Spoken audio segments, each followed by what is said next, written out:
Old Don Trump's done it again, neatly anticipating my exact agenda and delivering not just for the American people, but for this American person. On Friday, the war on plastic straws got a new admiral, and SS Trump rammed a torpedo into the hull of the paper straw, which wasn't even seaworthy to begin with, disintegrating upon contact with liquid. But today, oh today, Donald Trump charged ahead with a reform agenda almost perfectly attuned to my biggest interest. And breaking news from the White House, President Trump announced about an hour ago that he has directed the Treasury Department to stop minting new pennies, citing the cost of producing the 1-cent coin. Nice. A nice use of 1 cent piece upon second reference. Farthing just hanging out there. But you chose well, WKYC Channel 3 Cleveland. By the way, Abraham Lincoln visited Cleveland only twice, once in life and once in death. So let's just call that once. But now, the coined visage of Mr. Lincoln will no longer be exchanged in the businesses of Euclid Avenue or up and down the thoroughfare of Huron Road. In practical terms, pennies weren't even circulating before. Businesses do not want pennies. Customers do not want them as change. The give a penny, take a penny plate is a testament to their current existence as mere effluvia. The only reason we keep pennies is to not get more pennies, to round off our change. I leave the house with 4 pennies in my pocket, knowing this will be the most pennies I have to endure. If I get a purchase that ends in a 4 or a 9, I even things out. But recently, even merchants stopped caring. I no longer even have to leave the house with pennies because merchants are like, who cares? It's 08 cents. It's $7.79. And they would waive off any transaction not ending in a 0 or a 5. I actually felt bad for the occasional clerk who thought she was just doing her job when she would dip her finger into the penny drawer. A wasted motion, a dirtied finger, an inefficient gesture toward the past. Now, if you know me, you know I've been asking lawmakers about their stance on pennies for years and years.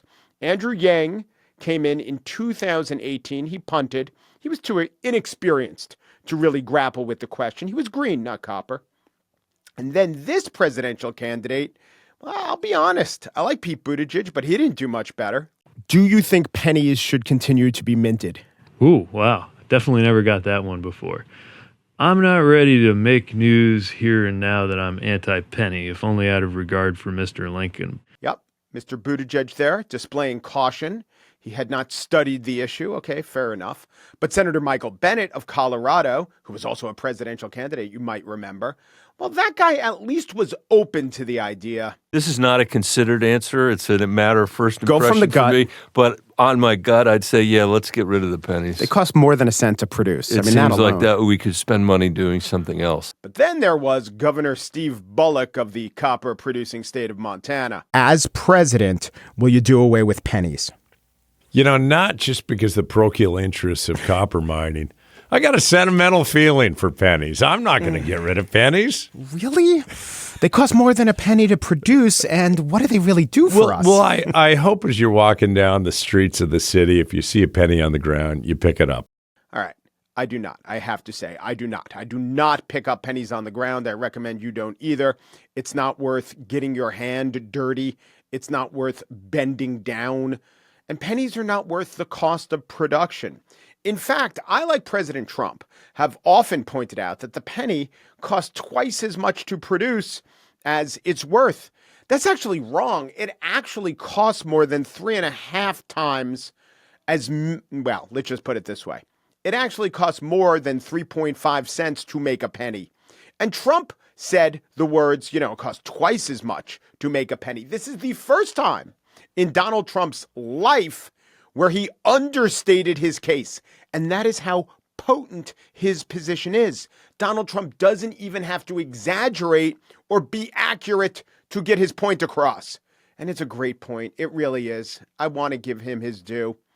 And on a somewhat serious note, why does it take a Donald Trump type smash it all figure to do it. Someone who's crazy and thinks outside the box. Can't you think inside the box? And within that box, can't the elimination of something that costs 3.5 times as much to produce as it's worth? Why doesn't that fit squarely inside the box, which is itself square? It should be very comfortable inside the box.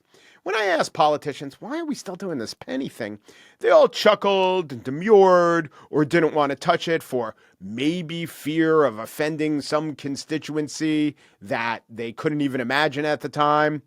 But Trump comes in. He's got his basic facts down. Yes, he actually does in this case. And he does something about this thing that's wrong. It's not ruining our lives. It's just a thing the government does that shouldn't be doing. And he's the first guy to really say, in a way that means anything, yeah, we got to stop doing this thing. This is what we want government to do. This is pretty much how we want government to do it. Now, you'll probably hear that it is unclear if Donald Trump has the power to stop minting pennies. Or you will see a quote like this, an expert in the AP. Quote, currency specifications, including the size and metal content of coins, are dictated by Congress. But Robert K. Trieste, an economics professor at Northeastern University, has argued that, quote, the process of discontinuing the penny in the U.S. is a little unclear. It would likely require an act of Congress, but the Secretary of Treasury might be able to simply stop the minting of new pennies. No, sir. I think there is no ambiguity. That's right. I contest Trieste.